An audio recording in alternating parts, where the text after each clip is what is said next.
Don't know అంటూనే రత్న నన్ను అన్యాయం చేసి వెళ్ళిపోయింది. Now I don't know how to express my feelings. పులి వచ్చింది అన్న కథలాగే అంతా ఒక నవ్వులాటగా ముగిసిపోయింది. ఆ ఏటి నీరు అలలుగా వచ్చి నా రతిని మింగేశాయి. నేను రతి అరిచాను, విలపించాను. కానీ నా పిలుపు అరుపు అలాగే తిరిగి వచ్చి మూర్ఖుడా రతిని నువ్వే ముంచేశావు రాని నా చెంపులు చెల్లున వాయించాయి. మురిగిపోతున్న నా రతి ముఖం ఇంకా నా కళ్ళు కట్టినట్లే ఉంది. కాపాడమని ఆమె చేసిన ఆర్తనాదం ఇంకా నా చెవుల్లో మారుమోగుతూనే ఉంది. అదంతా మర్చిపోవాలనే ఇంకా తాగుతూనే ఉన్నాను. ఈ ప్రపంచంలో నీరంతా తాగేయాలనే ఇంకా తాగుతూనే ఉన్నాను.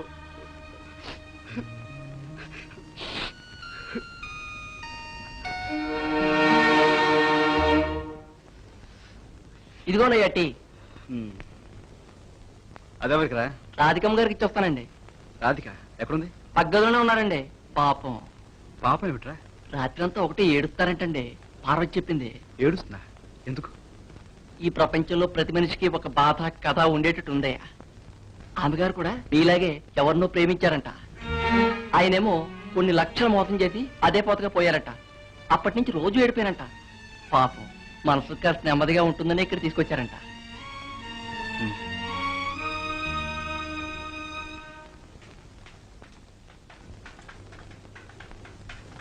పార్వతి, రాధి అక్కడ?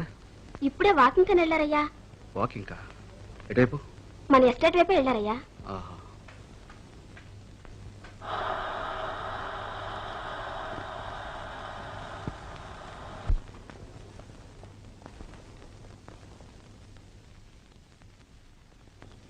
Radhika, you too have cheated me.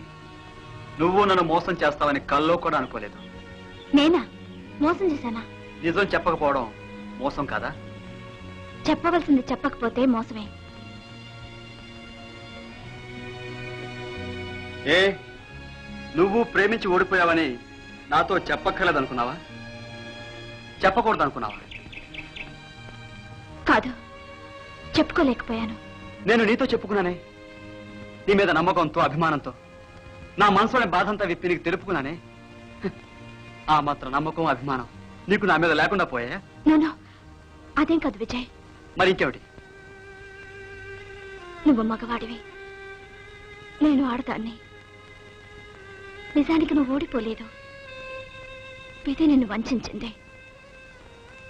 నువ్వు మనిషిని పోగొట్టుకున్నావు, కానీ నేను ఓడిపోయాను. మనిషే నన్ను వంచాడు. నేను మనసునే పోగొట్టుకున్నాను. నీకు నాకు అంత తేడా ఉంది విజయ్. ఎలా చెప్పను, ఏం చెప్పను? లక్షలు చేయలేని పని కేవలం 50 NP ఆయన్ను నన్ను కలిపిన కథే చెప్పనా? ఆయనకు హాబీగా ఉన్న చిన్న దొంగతనాల అలవాటే నా పాలిట శాపమే. ఆయన లక్షలు తీసుకొని పారిపోయిన కథే చెప్పనా? ఏది చెప్పను? విజయ్, కొన్ని గుండెల్లో దాచుకుని మనతో పాటే మట్టిలో కలిసిపోవాలి, అంతే. రాధిక,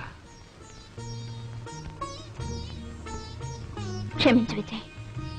నేనేమైనా ఎక్కువగా మాట్లాడి నీకు బాధ కలిగించానా? No, don't think like that. మన ఇద్దరం ఒకే పడవలో ప్రయాణిస్తున్నాం.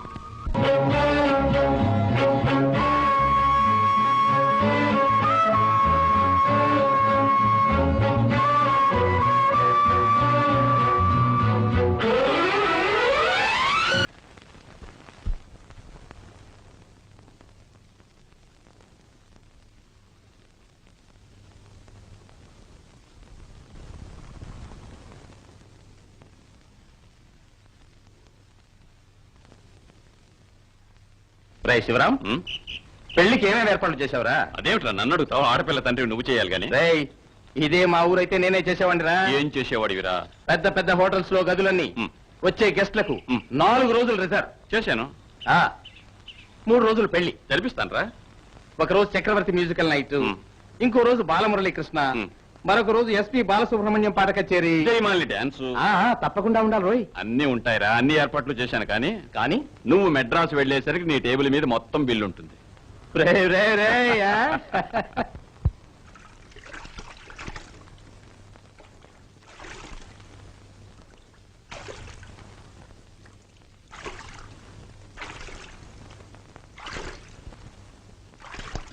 రాధిక, ఇద్దరం ఒకే పడవలో పయనిస్తున్నాం. ఓడిపోయిన ఇద్దరం ఒకటవుతున్నాం. ఇది ప్రేమ అనుకుంటావా? కాదు, సానుభూతి. నిన్ను ఓదార్చి నీ కన్నీరు తుడిచి నిన్ను నవ్వించాలని ఏదో జాలి. అదే నిన్ను నన్ను కలుపుతున్నది, నన్ను ఈ వివాహానికి ఒప్పిస్తున్నది. విజయ్, నేను నిన్ను ప్రేమించి ఈ పెళ్లికి అంగీకరించలేదు.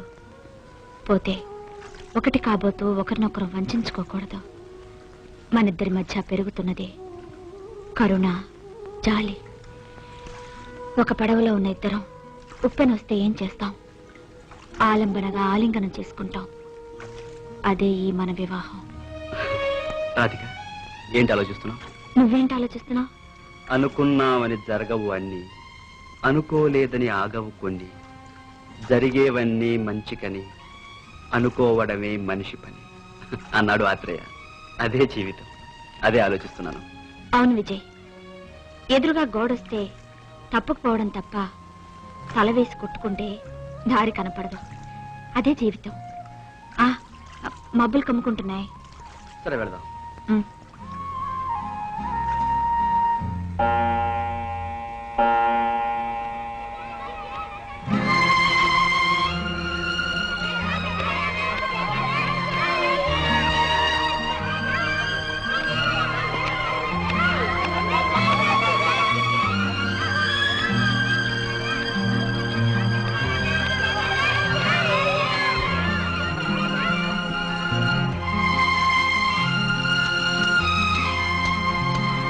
పెళ్లి 3 రోజులు ఊటీలో ఉన్న థియేటర్ అన్నింటిలోనూ అందరికీ సినిమాలు ఫ్రీ.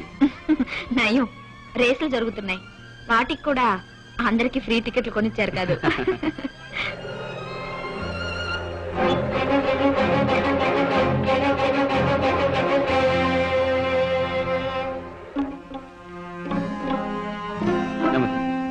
రాధిక, నాకు ఇప్పుడు చేపలు పట్టాలనిపిస్తుంది. పట్టడానికి సరే చేపలున్నాయి, వేయడానికి గాలం. గాలమేగా, క్షణంలో సంపాదిస్తాను. That's it. అరే బాబు, నీ గ్యాలం కాసేపు ఇస్తావా? 10 రూపాయలు ఇస్తాను. నాకు రూపాయలు అక్కర్లా, పైసలే కావాలి. పైసలా? ఎన్ని పైసలు కావాలి? 50 పైసలు. 50 పైసలు. 50 NP.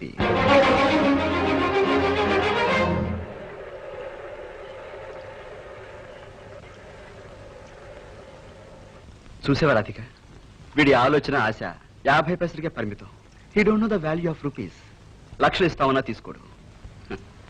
రే బాబు, ఇదో 50 పైసలు. ఆ గ్యాలం నాకు ఇచ్చి నువ్వు కాసేపు నాకు రా. కూర్చో రాధిక.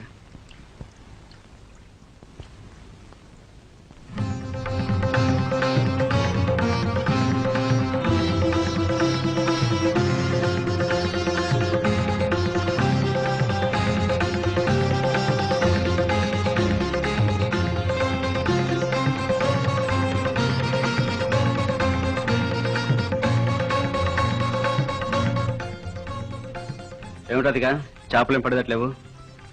ఇవి తెలివి మీరిన చేపల్లా ఉన్నాయి. అవును, ఈ తరమే అంతా ఓవర్ ఇంటెలిజెంట్. ఎక్కడో కొన్ని ఉంటాయి పాపం అమాయకంగా ఎదుటివాడి దురుద్దేశం తెలుసుకోకుండా ఎరను చూసి గేలానికి చిక్కుకుపోయేవి. నాకు బోర్ కొడుతుంది, అలా వెళ్ళి ఆ పిల్లలతో ఆడుకొనిస్తాను. Go on.